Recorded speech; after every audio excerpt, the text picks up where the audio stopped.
22-ci əsr kanalının bugünkü buraxılışında hər birinizi xoş gördük, dəyərli izləyicilər. İsrail qarşısında ciddi itkilər verən İran rejiminin seçimləri müharibənin inkişafına yön verə biləcək faktorlar arasındadır. Rəsmi Tehran İsrailə raket zərbələri endirsə də, hazırda iki istiqamətdə səy göstərir.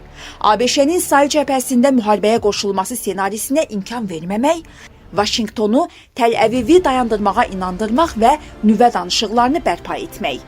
İran, Azərbaycan da daxil olmaqla müxtəlif ölkələrdən vasitəçilik etməsini xahiş edir. Lakin bütün səylər nəticəsizdir. Çünki minimum hədəf hücum əməliyyatı ilə Tehranı danışıqlar masasındakı tələblərlə məcbur etmək olan müharibədə İsrailin əldə etdiyi nəticələr İranın tamamilə təslim olması, teokratik sistemin dəyişməsi perspektivlərini yaradıb və Trump administrasiyası diplomatiyanı əlavə variantlar sırasında saxlamaqla şərtlərin yetişməsini gözləyir. Və bu mənzərə fonunda sual yaranır. Bütün yolları tükənərsə, İran rejiminin son seçim kimi atacağı radikal addımlar nələr ola və nə qədər effekt verə bilər?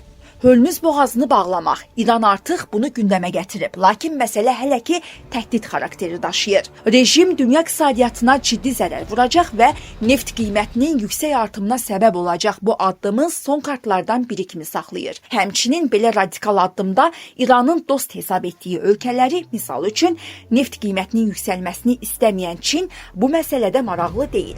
Ondan uzaqlaşdıra bilər. Boğazın bağlanması təhdidi İranın əlində azsaylı strateji çəkindirmə aləti olaraq qalır.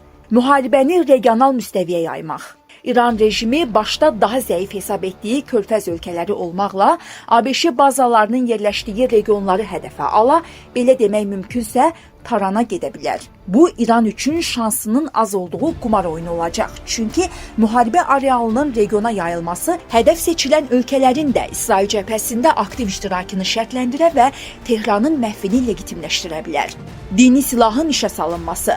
Xameneyi Sələfi Xameyninin son seçimini təkrarlaya bilər. Bu, İsrail və ona dəstək verən ölkələrə qarşı cihad elanıdır. İraqa qarşı müharibədə Xameyni bu taktikadan istifadə etməklə yüz minlərlə müsəlmanı bir-birinə qırdırsa da, rejimin regional dayaqlarını möhkəmləndirə bildi. Xameneyinin də son seçimlərindən biri kimi eyni taktikadan istifadə edə biləcəyi istisna edilməməlidir.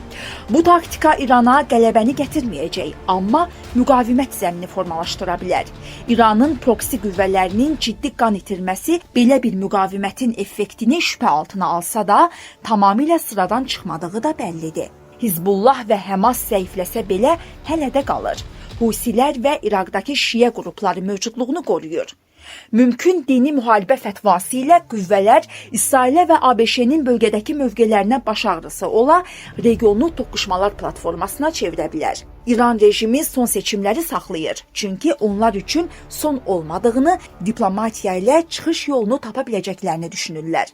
Anlayırlar ki, bu seçimlərdən istənilən biri təkcə rejimin yox, İranın gələcəyini sual altına salacaq. Lakin proses xilasın mümkün olmadığı mərhələyə çatarsa, bu seçimləri silah olaraq istifadə edə biləcəkləri istisna deyil. Dəyərli izləyicilər, ölkə və dünya gündəmi ilə bağlı xəbərlər təqdim etməyə davam edəcəyik. Öz fikirlərinizi şərh bölümündə qeyd etməyi unutmayın. Sağlıqla qalın.